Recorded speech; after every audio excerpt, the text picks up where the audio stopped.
மொட்டை போடுற இடத்துலயுமாடா இப்படியெல்லாம் ஸ்கேம் பண்ணுவீங்க? ஆமாங்க. ரீசெண்டா ஒரு 2 டேஸ் முன்னாடி பழனி மலை முருகனை விசிட் பண்றதுக்காக நாங்க டைரக்ட்டா பழனிக்கு தான் போயிருந்தோம். பட் நாங்க போன நேரம்ன்னு பார்த்து ஜோனு மழை. ரொம்ப வருஷம் கழிச்சு வந்த மழை மாதிரி பயங்கரமான மழை. எல்லாரும் வெயிலுக்காக ஒதுங்கறதுக்கு ஒரு இடம் போட்டிருந்தாங்க. பட் அந்த இடத்துலயுமே மழை பெஞ்சு தண்ணி எல்லாம் உள்ள ஊத்திட்டு இருந்தது. சரி லைட்டா மழை விட்டோனே பக்கத்துலயே வந்து பார்த்தீங்கன்னா, முடியெல்லாம் காணிக்கை கொடுக்கக்கூடிய இடம் இருந்தது.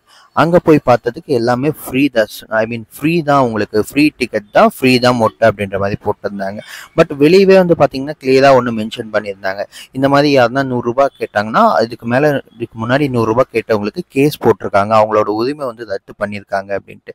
சரி நாங்களும் டிக்கெட் எடுத்துட்டு உள்ள போய் மொட்டை போடுறதுக்கு போயிட்டோம். சரி ஃபர்ஸ்ட் வந்து பார்த்தீங்கன்னா எங்க பாப்பாவுக்கு வந்து மொட்டை போட்டோம்.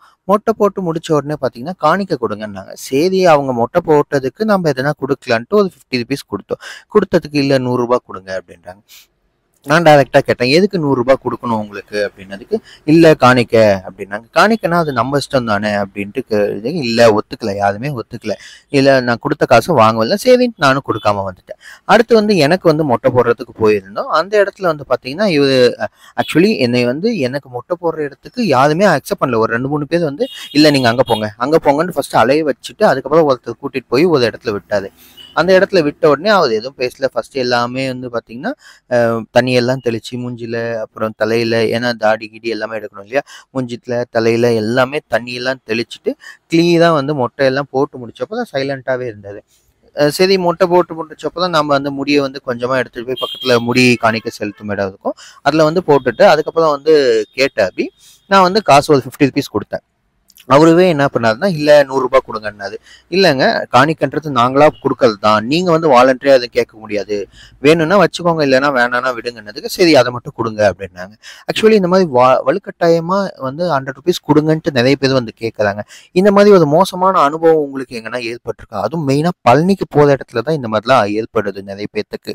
இதை வந்து லீகலா யார்கிட்ட போய் கம்ப்ளைண்ட் பண்றதுன்னு தெரியல. நிறைய பேர் வந்து பாத்தீங்கன்னா சரி மொட்டை அடிச்சதுக்கு ₹100 கேட்கறாங்க, காணிக்க நினைச்சு கொடுத்துட்டு வந்துடுறாங்க. அது ஆக்சுவலி அப்படி கிடையாது. ₹100 அவங்க கேட்டாங்கன்னா கொடுக்காதீங்க. ஆக்சுவலி யாருமே அமௌண்ட் கொடுக்க கூடாதுதான். பட் ஏதோ அவங்க பண்ண வேலைக்கு நம்ம வந்து முடிஞ்ச காசை கொடுத்துட்டு இருக்கோம். பட் இருந்தாலுமே அவ்வளவு கூட இவ்வளவு கூடன்ட்டு உங்ககிட்ட வாலண்டரியா வலுக்கட்டாயமா அமௌண்ட் கேட்கறது சட்டப்படி குற்றம். உங்களுக்கு எதுனா இந்த மாதிரி நிலைமை ஏற்பட்டதுன்னா வெளியே டைரக்டா போய் கம்ப்ளைண்ட் ரைஸ் பண்ணலாம். கம்ப்ளைண்ட் ரைஸ் பண்ணீங்கன்னா அவங்களோட உரிமை வந்து ரத்து பண்ணிடுவாங்க. சரிங்களா? உங்களுக்கு இதே போல மோசமான அனுபவம் இருக்கா அப்படின்றத மறக்காம கமெண்ட்ல மென்ஷன் பண்ணுங்க.